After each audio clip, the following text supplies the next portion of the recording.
मालिक की साजन बाजे प्यारी सासंग जियो, आप सब लोग उस परमपिता परमात्मा को याद करते हैं, उसकी भक्ति इबादत करते हैं, तो वो भी जरूर सुनता है। बस दृढ़ यकीन और वचनों पे हमेशा पक्के रहना चाहिए।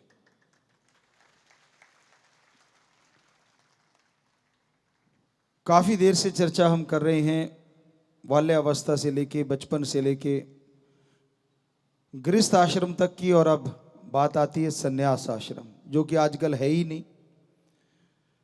बल्कि संन्यास जब लेना चाहिए तब लोग जिम्मेदारी पद पे आ जाते हैं। 50 के बाद माना जाता था कि संन्यास आश्रम माना जाता है, लेकिन आजकल तो कहते हैं तजर्बा ही तब आता है। संन्यास आश्रम का मतलब होता क्या है, या यूं कहिए कि कौन सा वो समय होता है जिसे माना जाए कि संन्यास आश्रम के लिए ठीक है। क्योंकि समय समय की बात है, पहले 100 साल की उम्र आम मानी जाती थी, लेकिन आजकल कोई कोई पहुंच पाता है। तो जब आपके बच्चे आपके कारोबार को संभाल लें, आपके साजो सामान को संभाल लें, उसे उस समय को संन्यास आश्रम कहना हमारे ख्याल से ठीक है।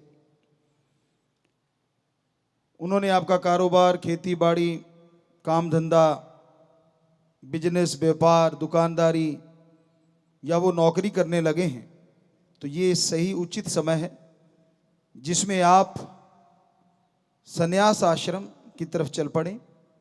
इसमें होता है कि आप घर परिवार में रहते सुमरन करें, भक्ति करें, और अपने बच्चों के कंधों पे घर गृहस्थी का बोझ डाल दें कि बेटा अब तू जवान हो गया है, कारोबार को तू संभाल चुका है। वो कुंजी मुख्तियार जो कहते कि ये चाबी तेरी। पर यहां एक बात का ध्यान रखें, सब कुछ नहीं लुटाना, जमीन जायदाद अपने नाम भी रखनी है। बैंकों में पैसा अगर आपके नाम है तो सारा नहीं लुटा देना, अपने नाम भी रखना है। पर वैसे कुंजी मुख्तियार जो कहा जाता है हमारे संस्कृति में, वो अपने बच्चों को बना दीजिए कि भाई अब आप संभालो, मैं गाइड हूं, उम्र का तजुर्बा है मुझे। जब भी तुझे कहीं अटकता लगे, कोई कारोबार या कुछ समझ ना आए, तो उसके लिए मैं as a guide, as a your father या मदर, मैं आपको गाइड करूंगा या करूंगी। और बाकी समय सुमरन में लगाइए। चलो बच्चों को खिलाते हो, उसमें भी आनंद उठाओ, कोई बात नहीं। ये हमारी संस्कृति है कि हम जॉइंट फैमिलीज होती हैं, संयुक्त परिवार होते हैं। उसमें आमतौर पे एक कहावती बना रखी कि मूल से ब्याज प्यारा, पोते नाती वो ज़्यादा प्यारे लगते हैं। लेकिन इतने ज़्यादा प्यारे नहीं लगने चाहिए कि जिससे प्यार करना चाहिए उसको भूल जाओ, और प्यार करना चाहिए उस सुप्रीम पावर ओम दाता सतगुरु मालिक को। ये आपकी बढ़िया उम्र है, बिल्कुल फ्री होके उसकी याद में समय लगाओ, सेवा करो। अगर आपका शरीर इजाजत देता है और आपने इस शरीर को अगर संभाल के रखा हुआ है, तो कि बेटा हम तो चले सेवा के लिए, आप संभालो घर बार परिवार, और हम करेंगे सेवा मानवता की, दीन दुखियों की। परमानेंटली नहीं तो कम से कम 7 दिन में 5-4 दिन तो लगा दिया करो, सेवा करो। यकीन मानो उससे आपके कारोबार में कमी नहीं आएगी, बल्कि तरक्की आएगी। इनडायरेक्टली आप फैमिली के लिए ही कर रहे हो वो, कि परहित परमार्थ, प्रभु की सृष्टि की सेवा करना तन मन धन से। ये बड़ा ही बढ़िया समय होता है अगर आप कर पाओ। और साथ में थोड़ी सी दूरी बन जाती है ना परिवार से, प्यार भी बना रहता है। क्योंकि तजर्बा आपको ज़्यादा होता है, बच्चे को तजर्बा कम होता है। वो कोई गड़बड़ी करता है, छोटी सी भी गलती करता है, तो आप टांग बीच में घुसेड़ देते हैं, फिर तकरार शुरू हो जाती, झगड़े शुरू हो जाते हैं। वो कहता है कि आप मेरे में दखलंदाजी देते क्यों हो? तो इज्जत भी बनी रहेगी। 4-5 दिन दूर रहोगे, 2-3 दिन के लिए जाओगे, परिवार को भी होता है, बच्चों को भी होता है, चलो पापा आए हैं, दादा आए हैं, तो आप बातें सुन लें। अब सातों दिन वहीं कुरकुर कुरकुर कुरकुर करते रहोगे तो नेचुरली है। ज्यादा बर्तन इकट्ठे पड़े रहे ना तो उनको हिलाओगे तो आवाजें देते रहेंगे। दूर दूर कर दो कुछ देर के लिए, बाद में वही टल्ली की तरह नजर आते हैं, एक साज सा नजर आता है। आठों पहर और 24 घंटे सातों दिन यही चलता रहता है, तो फिर वो कान खाने लगते हैं वो बर्तन। तो उसी तरह संन्यास है कि बच्चे जब आपके पैरों पे खड़े हो चुके हैं, कार्य संभालने के लायक हो चुके हैं, तब तो कम से कम राम का नाम ले लिया करो, परहित परमार्थ सेवा कर लिया करो। पर हमारे देश में तो एक ही आश्रम ज्यादातर शुरू से चलता है और वो है गृहस्थ आश्रम, क्योंकि ब्रह्मचार्य रख ही नहीं पाते बच्चे। खान पान ऐसा हो गया है, देखना सुनना ऐसा हो गया है। पहले गुरुकुल में छोड़ देते थे, दुनिया से कट जाते थे बच्चे, लेकिन ज्ञान से जुड़ जाते थे, बेइंतहा ज्ञान हासिल करते थे। और वो समय भी ज्ञान अर्जित करने का होता है, उसमें जितना ज्ञान हासिल किया जाए ता उम्र वो माइंड में फिट हो जाता है। वो उम्र ही ऐसी होती, ऐसा नहीं कि ज्ञान फिर नहीं लिया जा सकता। ज्ञान हासिल करने की वैसे तो कोई उम्र होती ही नहीं, सारी उम्र आप ज्ञान हासिल करते रहो, स्टूडेंट बने रहो, यकीन मानो आप बहुत तरक्की करोगे, अपने फील्ड में नहीं दूसरे फील्डों में भी।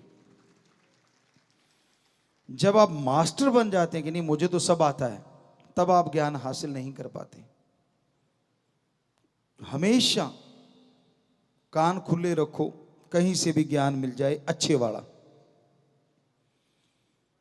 तो ये संन्यास जब आप ले लें तब की बात है। संन्यास लेने का कोई घोषणा नहीं करनी, बस अपने बच्चों पे भार डाल दो घर गृहस्थ का, ताकि आपके देखते देखते वो कामयाब हो जाएं। कई बार होता है कई बुजुर्ग खुद ही खुद बने रहते हैं और बच्चों पे बोझ नहीं डालते। उनको लगता है नहीं नहीं ये तो बिगाड़ देगा, ये कर देगा, ये वो कर देगा, और मालिक का बुलावा आ जाता है और बच्चों पे अचानक वो बोझ पड़ता है और वो फेल हो जाते हैं। कितना बढ़िया हो, आप आंखों के सामने अपनी औलाद को सक्सेस कर दो, उनको कामयाब कर दो। शुरुआत में कहीं भी लगे तो उसे जरूर बताओ कि बेटा कर तू तेरी मर्जी, लेकिन अगर इसको ऐसे कर ले, अगर तेरे को अच्छा लगता है बेटा तो तू कर सकता है और इसमें इतना फायदा हो जाएगा। और अच्छे संस्कार दिए होंगे तो वो बच्चा भी आपकी बात जरूर मानेगा और धीरे धीरे वो परफेक्ट होता जाएगा काम धंधे में। सुमरन करना बेहद जरूरी है इस समय में, क्योंकि सुमरन करोगे तो बुजुर्ग अवस्था में शांत रहोगे। नहीं तो कहते हैं कि आदमी इस उम्र में झुकता ही चला जाता है बिना वजह, कमर झुकने लग जाती है। सच क्या है राम जाने।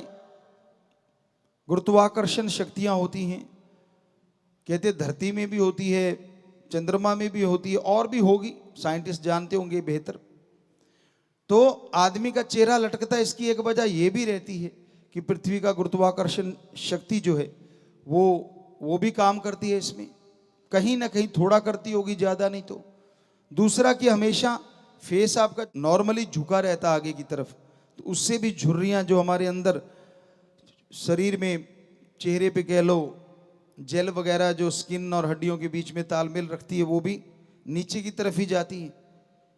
और रहना भी चाहिए सिर को झुका के, लेकिन हमारा यहां कहने का मतलब जब आप सुमरन करते हैं और समाधि में बैठते हैं तो सीधे बैठते हैं, तो उसमें आपकी स्किन भी अच्छी होती है।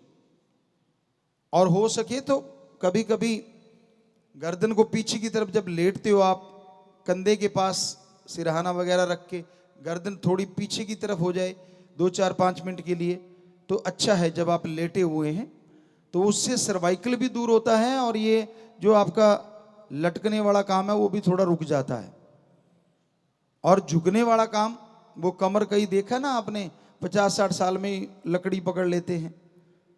वो किसी ने, एक बच्चे ने कहावत डाली थी कि एक ऐसा जीव बताओ जिसकी पहले 4 टांगे होती है, फिर 2 होती है और लास्ट में 3 हो जाती है। तो वो आदमी होता है, पहले वो चारों पे चलता है, फिर 2 पे आ जाता है और लास्ट में 3 एक डंडा आ जाता है। तो वो आने ही ना पाए अगर पॉसिबल हो तो। और ये संभव है अगर आप एक्सरसाइज करते रहें, राम का नाम जपते रहें। कहीं आप सोचो संत पीर फकीर तो ऐसा करते हैं, उनकी कुछ और भी वजह होती है, वो ठीक नहीं बताना। सो कहने का मतलब सन्यास में जब आप आ जाते हैं, जब बच्चे पैरों पे खड़े हो जाते हैं, वो उम्र है आपकी, तो उसमें भक्ति किया करो, अच्छे कर्म किया करो, समाज के भले की सोचा करो, समाज के भलाई के लिए कदम उठाया करो। जिस भी धर्म में आप रहते रहिए, कोई फर्क नहीं पड़ता, लेकिन तब तो कम से कम मानना शुरू कर दो। धर्म में रहना एक अलग बात है, धर्म को मानना एक अलग बात है। जो धर्म को मानता वो चुगली निंदा नहीं कर सकता, धर्म को मानने वाला कभी किसी का बुरा सोच ही नहीं सकता, धर्म को मानने वाला नशे कर ही नहीं सकता, धर्म को मानने वाला किसी जीव को मार के खा ही नहीं सकता। धर्म को मानने वाला दुआएं करते हैं, बद्दुआ देता नहीं। धर्म को मानने वाला परम पिता परमात्मा ओम हरि राम का आशिक हो जाता है, वो दूसरों का आशिक नहीं बनता। इसका मतलब ये नहीं है कि वो दुनिया से कट जाता है, इसके लिए तो एक और टाइम रखा हुआ था, वहां तक कोई पहुंच ही नहीं पाता कि वो 75 साल की उम्र होती, उसमें वानप्रस्थ कि आप जंगलात में चले जाएं और तब प्योरली 100% ओम हरि राम के लिए ही समय देना, अल्लाह मालिक को, परमात्मा को याद करना है। पर भाग्यशाली हैं वो माँ बाप जिनके बच्चे सच्चे आज के टाइम में ब्रह्मचर्य का निर्वाह कर रहे हैं। उनका कोई मुकाबला नहीं दुनिया में। सच्चे का इसलिए जोर दे रहे हैं हम, दिखाना वही बात और चीज होती है, निभाना और चीज होती है। जो निभाए, ब्रह्मचर्य पे पक्का रह के ओम हरि अल्लाह राम की भक्ति इबादत करे, उसकी जिंदगी में जो सुकून, चैन और मालिक के नज़ारे होते हैं वो कहीं मिल ही नहीं सकते, क्योंकि उसका ध्यान का और तरफ जाना तो मतलब ही नहीं बनता। उसका तो समाज का भला करना और परम पिता परमात्मा को याद करना, बस ओम हरि सतगुरु अल्लाह गॉड को खुश रखना। पर उसके बावजूद भी वो परिवारों में खचते रहते हैं, मोह ममता में फंसे रहते हैं, तो वो सच्चे ब्रह्मचारी नहीं होते। कड़वी हैं बातें लेकिन सच्ची हैं बातें। ऐसे ही महान नहीं कहा जाता कि बचपन से ही जो ब्रह्मचार्य में पड़ जाते हैं। ये जो इंसान के अंदर वीर्य है, इसका कंट्रोल करना अपने आप में एक बहुत बड़ी शक्ति है। ये शरीर को शक्ति देता है, शरीर के लिए एक ढाल का काम करता है। जैसे गाड़ी में अच्छी क्वालिटी का ऑयल जो होता है, जो पिस्टन वगैरह को बिल्कुल सही रखता है, ऐसे ही ब्रह्मचर्य जब आप रखते हैं तो वो हमारी बॉडी को मजबूत करता है, हमारे डीएनए के सेल को कह लो, जो भी चीजें हैं उनको मजबूत रखता है, जिससे झेलने की शक्तियां बढ़ जाती हैं, आत्मिक शक्तियां बढ़ जाती हैं, आत्मबल विल पावर बढ़ता है और आदमी कभी नेगेटिव होता ही नहीं, चेहरे पे शांति झलकती है। कैसी भी परिस्थितियां क्यों ना आ जाएं, चेहरे का नूर गायब नहीं कर सकती। जो ब्रह्मचर्य का सच्चा पुजारी होता है, जो परमपिता परमात्मा से सच्ची लौ लगाए रखता है, वरना तो मर गए जी गए, मर गए जी गए चलता ही रहता है जिंदगी में। परेशानियां आ गई तो मर गए, और थोड़ी सी दूर हो गई तो जी गए। यही तो चलता रहता है जिंदगी में आम इंसान के। कहते हैं ना, चिंता एक ऐसी चिता होती है जो जीते लोगों को जलाया करती है। चिता तो एक बार जला के काम तमाम कर देती है, लेकिन चिंता सबसे खतरनाक चिता है, जो पता नहीं जिंदगी के कितने मरहलों में, कितने पलों में आदमी को मारती है और फिर जिंदा करती है। इसलिए चिंता नहीं पैदा करने देना। ये तभी संभव है अगर आप अपनी जिंदगी का तालमेल बिठाएं। काम धंधा करते रहो, हाथों पैरों से कर्म योगी और जीवा ख्यालों से ज्ञान जोगी। काम धंधा भी करते रहिए। हम ये नहीं कहते कि ब्रह्मचारी ही बन जाएं, नहीं, घर गृहस्थ में रहिए, परिवार में रहिए। बेपरवाही ने एक दो बार वचन भी फरमाए कि दो पंख हो जाते हैं, गिरना थोड़ा मुश्किल होता है घर गृहस्थ वाले को, अगर वो भक्ति करता है। ब्रह्मचर्य के लिए तो फिर पंख जुड़ जाते हैं दुनिया की तरफ से, एक ही पंख रह जाता है, समाज सेवा और परमपिता परमात्मा की खुशी हासिल करना, खान पान पे कंट्रोल करना, ऐसी चीजें ही खाना जो तामसिक भोजन ना हो, सात्विक भोजन हो। ज्यादा मिर्च मसाले अवॉइड करो, मसाले तो होने ही नहीं चाहिए, बल्कि नेचुरल खाना होना चाहिए, जितना भी बढ़िया आप कर सकें।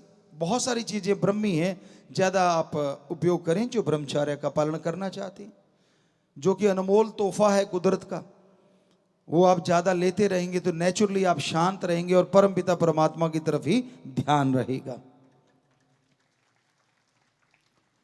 इस तरह बहुत सारी चीजें हैं जिनको लेने से, सोयाबीन है, ये भी बहुत अच्छी मानी जाती है, इसके लिए ज्यादा, हद से ज्यादा नहीं, लेकिन ब्रह्मचर्य के लिए अच्छी मानी जाती है। तो ऐसे बहुत से भोजन और भी हैं, अगर अमल किया जाए, उन पे चला जाए और तामसिक जो भोजन है उससे बचा जाए। हाँ, घर गृहस्थ में रहते हैं आप, जैसा मर्जी भोजन कीजिए, वो एक अलग बात है। वही बेपरवाही की बात कि दो पंख हो जाते हैं, गिरना थोड़ा मुश्किल होता है, लेकिन फिर भी अगर गिर रहे हैं तो इसका मतलब आप हद से ज्यादा किसी चीज में मोहित हो गए हैं, काम वासना क्रोध लोभ मोह अहंकार मन माया की गिरफ्त में काबू हो गए। भक्ति कभी भी दिखावे की नहीं करनी चाहिए कि मैं दिखाऊं ताकि मुझे लोग देखें मैं ये कर रहा हूं। ऐसे करने वाला भक्त हो ही नहीं सकता। भक्त वो होता है शांत चित्त रहता है, सुमरन करता है, भक्ति करता है, समाज में विचरता है तो अच्छी बात करता है, हंसता है तो अच्छी बात करता है, खुश रहता है तो अच्छी बातों का एहसास करके खुश रहता है, ना कि समाज में जाके गंदगी फैलाता है। तो इसलिए संन्यास आश्रम अपने आप में एक बहुत बड़ा ब्रह्मचर्य टाइप ही हो जाता है। नहीं, ऐसा नहीं कि गृहस्थ जिंदगी त्याग दी, वो तो आप वानप्रस्थ में जब जाते थे तब त्यागा जाता था, लेकिन उस समय से पहले पहले आप गृहस्थ जिंदगी में तो हैं, लेकिन पूरी गृहस्थी का बोझ नहीं उठाते आप, और परिवार अपने बच्चों को अपनी आंखों के सामने कामयाब होता देखते हैं। और बच्चों को चाहिए कि अगर आपके बुजुर्गवार, आपके माँ बाप ने, दादा दादी ने संन्यास ले लिया है, आपके ऊपर बोझ डाल दिया है, तो आप उनका सत्कार करना ना भूलिए। आप भागों वाले हैं जिनके माँ बाप ने ऐसा किया है कि वो आपकी अपनी आंखों के सामने आपको कामयाब होते देखना चाहते हैं। तो ऐसे माँ बाप का, वैसे तो कोई भी माँ बाप कैसा भी क्यों ना हो, सत्कार तो करना ही चाहिए, बुरा नहीं बोलना चाहिए। ये सच है। आज कलयुग में पिता का तो कहना क्या, माता भी कुमाता होती जा रही हैं। बुरा ना मानना, हमने ऐसा देखा है। अपने बच्चों को मार के कहीं भाग जाना, ये आम सी बातें हो रही हैं। हफ्ता 15 दिन में कोई ना कोई ऐसी खबर आती रहती है। यहां तक भी कई बच्चियों ने तो परिवारों को खत्म किया। बड़ा दर्द होता है जब ये चर्चा सुनते हैं। तो ऐसा पहले नहीं होता था। माता को माता नहीं, पूत कपूत हो सकता था। वो तो खैर आजकल आम बात है, पूत कपूत वाली तो। लेकिन हमारे जो राम नाम से जुड़े बच्चे हैं, जो धर्म को पक्के तौर पे मानते हैं, वो कपूत नहीं हो सकते। कई लोग सोचते हैं नहीं हमने देखा है। आपने देखा नहीं होगा ढंग से। आपके देखने का नजरिया, देखना दो तरह से होता है। पुराने समय में कहते थे या तो रास्ते चलते या व्यवहार पढ़ने से पता चलता है आदमी कैसा है। बाहर से देख के आप कैसे किसी को बता सकते हो वो कैसा है? वो बोलता नहीं, शांत रहता है, सजदे करता रहता है, तो क्या आपने मान लिया कि वो भक्त है? आपको क्या पता उसके अंदर क्या तूफान है।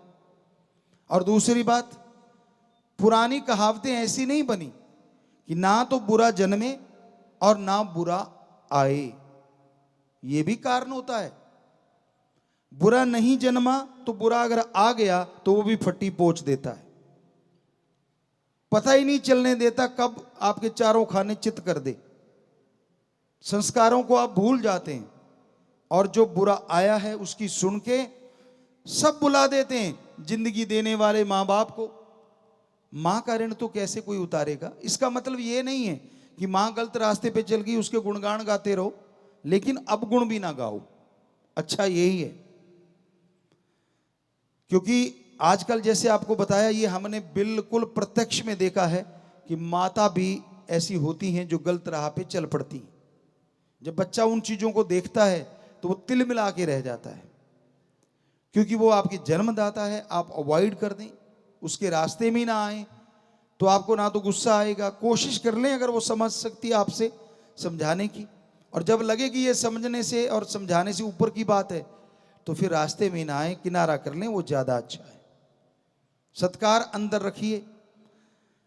तो ये हमने जो महसूस किया, आपको पहले दिन ही बोला था कि अब वही चर्चा किया करेंगे। 1948 से लेके आज तक जो महसूस कर रहे हैं वही चर्चा। धर्म तो सारे पढ़ चुके हैं, उनकी बातें तो नेचुरली जो बातें हम करेंगे उनसे मिलेंगी, लेकिन आज का समय ही भयानक आ गया है।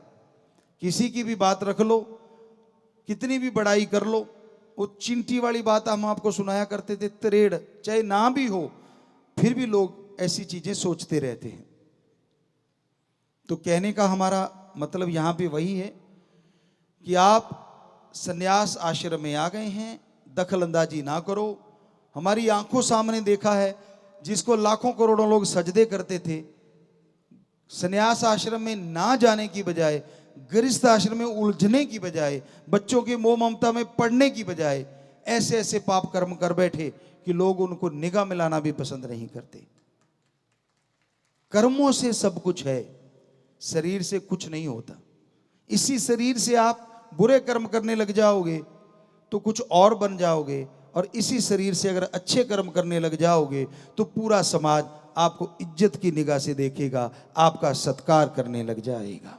इसलिए संन्यास आश्रम में अच्छे कर्म करने चाहिए। दखलंदाजी जितनी ज्यादा फैमिली में रखोगे उतने ही फैमिली के बन के रह जाओगे। हालांकि ये सही नहीं है, लेकिन उतना सही नहीं है जितना होना चाहिए। फिर भी हमने एक बार शायद किसी एरिया में ये देखा था, दार्जिलिंग साइड में शायद, यहां तक हमें ध्यान में आता है, वहां बुजुर्ग फॉरेनर काफी आए हुए थे। तो हम वहीं रह रहे थे उस साइड में, क्योंकि रहने की कोई जगह नहीं, तो नेचुरली ये सराय होटल ही हैं आजकल, उसमें ही रहना पड़ता है। तो उसी में रह रहे थे और वो ऊपर आए हुए थे, तो उनको पता चल गया कि राम रहीम आए हुए हैं, राम जी जाने। तो उनसे थोड़ी चर्चा हुई, थोड़ी बातें हुई, हमने आदमी भी भेजा, तो पता चला कि वो वर्ल्ड टूर पे निकले हुए हैं। तो पूछा कैसे और क्यों। कहते जी हमने अपना जो कमाई करी थी 50% अपने लिए रखा, 50% बच्चों को दे दिया, वो पढ़ लिख गए, अब वो जाने उनका काम जाने, और हम चले दुनिया देखने। बेपरवाह जी ने भी शायद एक भजन में लिखा है, मना चल मेला चल देखिए, शायद ऐसा एक भजन काफी पहले, क्योंकि आजकल बच्चों ने कभी गाया नहीं, तो ऐसा एक भजन है कि मतलब, तो वो मेला देखने जा रहे थे, तो इसका मतलब वो फारग हो गए थे इन चीजों से, तो मोह ममता से। तो कहते जी हम तो पूरा चक्कर लगा के आएंगे और खुशी मनाते हैं, अपना एंजॉय करते हैं, और अपने वाले एक घर में बैठे वहीं पे झुक गए और वहीं खत्म सारा दिन। जैसे आपको बताया था कि बुजुर्ग माता से पूछा क्या ठीक ठाक हो आप, कहती ठीक है, पर पिताजी, हमने कहा क्या चाहिए, क्योंकि हमने कहा बेटा तो आपके होगा ही, पोता चाहिए, कहती वो भी है, पोते के बेटा, कहती वो भी है, तो हमने फिर क्या भगवान चाहिए, कहते नहीं पोते के बेटा चाहिए। अब कर लो बात, कहां की चिंता करी बैठी है, पता नहीं कब मालिक की आवाज आ जाए। ज्यादातर हमारा कल्चर इस तरह का फंसा हुआ है। तो नहीं घूमना मत घूमो, पर संन्यास तो ले ही सकते हो। यकीन मानिए बड़ा मजा आएगा, बड़ी खुशियां आएंगी, फारिग हो जाओगे जीते जी।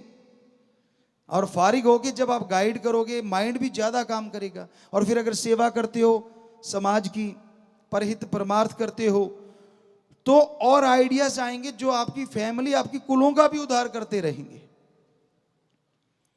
फ्रेश माइंड में ज्यादा आइडियाज आते हैं, टेंशन वाले में बहुत कम आते हैं। तो इसलिए भी संन्यास आश्रम रखा गया था। तो जरूरी है कि इसमें रहते हुए आप मालिक को याद करें। बहुत सारे बैठे हैं हमारे सत्संगी जो संन्यास आश्रम में आ चुके हैं, यकीन मानो खुशियां मिलेंगी। उनको गाइड करते रहो, हम नहीं रोकते, उनको रास्ता दिखाते रहो, पर सुकून मिलेगा, एक चैन मिलेगा, एक नज़ारा आएगा आपको। और किच किच किच किच वो जो होती है ना घर में, उससे भी मुक्ति मिलेगी। और फिर आपके लिए दुआएं ये नहीं होंगी कि बूढ़ा चला जाए, दुआएं ये होंगी हमारे माता पिता हमारे सिर पे छाया की तरह रहें। हमारे अकॉर्डिंग हम हमेशा एक चीज कही नहीं कभी, पर कहना चाहते होते कि पहले जरूरी होता है कि स्वस्थ काया, और दूसरी अगर संन्यास ले लें तो मां बाप की छाया। सबसे जरूरी होता है सच्चे सतगुरु के द्वारा दिए गए गुरु मंत्र का सरमाया, कि वो जो गुरु मंत्र दिया कितना आपने कमाया, कितनी भक्ति करी, कितनी सेवा करी, सबसे पहले नंबर पे तो वही आता है। फिर स्वस्थ काया होगी तो ही है। स्वस्थ काया नहीं तो जवान को भी कोने में लगा देते हैं, और स्वस्थ काया तो बुजुर्गों का भी सत्कार होता है। कल ही आपको भजन सुना के हटे कि ये जिस्म तेरा ऐसा घर है जिसमें सारी उम्र रूह ने रहना, कि सारी उम्र रहना है भाई इसमें, इसको वो मर्जी आपकी है। वैसे बड़ा स्ट्रेचेबल बनाया भगवान ने, खाओगे बढ़ता जाता है। साथ साथ एयर बैग देखे हमने नौजवानों के, बुरा ना मानना, 7 जगहों से मतलब मोटापा झलक रहा था।